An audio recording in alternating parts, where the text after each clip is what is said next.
Dios fuerte, dice el texto, ¿verdad? Ahí en Isaías 9:6. Así como se llama admirable, consejero, es Dios fuerte. Jesús, hermanos, es Dios también. Y es Dios fuerte. Pero así como es 100% Dios, es 100% humano. Ahora, ¿en qué consiste esto? ¿Por qué aparece así? Hermanos, ciertamente, miren, ciertamente no nos queda ninguna duda de que Él es Dios. Pero ¿cómo podemos ver nosotros esto en Cristo, quien también es humano? Mire, y esto en relación con la obra de Satanás, porque precisamente lo que estamos mirando acá es una respuesta a ese problema espiritual en el que nos encontrábamos, viviendo en una naturaleza pecaminosa y bajo el poder de Satanás. La obra de Cristo admirable ante la obra de Satanás. ¿Quién triunfa, hermanos? La obra de Cristo, ¿verdad? ¿Qué es lo que el diablo hace con sus consejos, con su sabiduría, con sus palabrerías? Engaña a la gente, ¿verdad? Manipula a la gente, ¿verdad? ¿Y cuántas religiones hay hoy producto del diablo? ¿Cuántas sectas hay hoy producto de Satanás que engaña a la gente? Pero si nos aferramos a Cristo, quien es el consejero, quien es la verdad, la obra del diablo queda opacada, ¿verdad, hermanos? Aferrados a Cristo. Dios fuerte. ¿Será que nosotros vamos a caer ante la obra de Satanás si tenemos a Cristo como nuestro rey? No, hermanos. Y miren lo que Jesús dijo en cuanto a Él y en cuanto a Satanás. En Juan 14:30, en la versión Dios habla hoy: ya no hablaré mucho con ustedes, porque viene el que manda en este mundo, aunque no tiene ningún poder sobre mí. ¿A quién se refiere Jesús? Al diablo. Lo voy a leer de nuevo, hermanos. Ya no hablaré mucho con ustedes, porque viene el que manda en este mundo, aunque no tiene ningún poder sobre mí. ¿Cuál es la confusión de muchos cristianos? La confusión es que piensan que el diablo gobierna el mundo.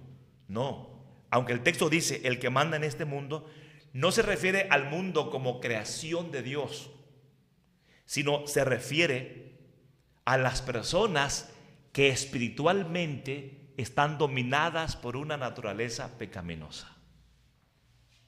O sea, Satanás no es el que rige cuando llueve, cuando no llueve. Satanás no es el que determina si las plantas de la tierra nacen o mueren. Satanás no es el que determina si un ser humano está vivo o muere. No, hermanos. Dios es soberano. Pero cuando dice Jesús, manda en este mundo, y dice luego, aunque no tiene ningún poder sobre mí. ¿Saben por qué, hermanos? Porque Jesús no pecó, nunca falló. Por eso no estuvo sujeto a Satanás. No estuvo sujeto a Satanás. Nosotros sí estuvimos sujetos al diablo. ¿Por qué? Por la naturaleza que heredamos de Adán y de Eva. Y es que yo no tenía otra alternativa, hermanos. Sin Cristo no tenía otra alternativa, sino solo pecar, pecar, pecar y pecar. Y cuando me portaba bien, aún en ese buen comportamiento había pecado. Cuando yo trataba de ser justo, aún esas obras justas delante de Dios eran como trapos de inmundicia. Dios las despreciaba por mi pecado. Y cuando Satanás se presenta ante Dios acusándome en un juicio, ¿quién gana? Si yo no tengo a Cristo, el diablo gana sobre mí, porque el diablo dice, Él es culpable.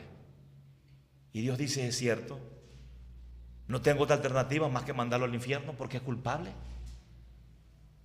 Pero cuando el diablo mentiroso se presenta ante Dios, Él es culpable, Dios dice, no, no es culpable. Lo declaro no culpable porque Él ha creído en Jesucristo. Entonces, Satanás nunca tuvo control sobre Jesús como Dios fuerte. Nunca, hermanos. Y leemos la Biblia y vemos todos los milagros de Jesús y siempre triunfó. Claro, el momento cumbre, hermanos, de la derrota de Satanás es en la cruz. Y en algún momento Jesús por eso también le decía a los demonios: cállate, cállate, porque no había llegado el tiempo de su muerte. Si Jesús era descubierto en ese momento ante los sacerdotes, lo iban a querer matar y el tiempo no había llegado. Pero siempre tuvo control. Por eso, el acta de los decretos, hermanos, que nos eran contrarios a nosotros. Sí. Y porque el acusador se presenta así. Y habían delitos sobre nosotros, delitos que pesaban sobre nosotros. El diablo, siendo acusador, era consciente de nuestros delitos. Pero todas esas actas, hermanos, todas esas acusaciones, todas esas faltas que habían contra nosotros, quedaron clavadas ahí en la cruz. Fueron eliminadas, porque Cristo murió por nosotros y el diablo ya no nos puede acusar. Es cierto que hoy el diablo todavía puede tentarnos y puede llevarnos al pecado, ¿es cierto? Sí, pero ¿saben qué no puede hacer el diablo? No nos puede volver a esclavizar de nuevo, para que estemos bajo el poder del pecado, ni para que estemos bajo condenación.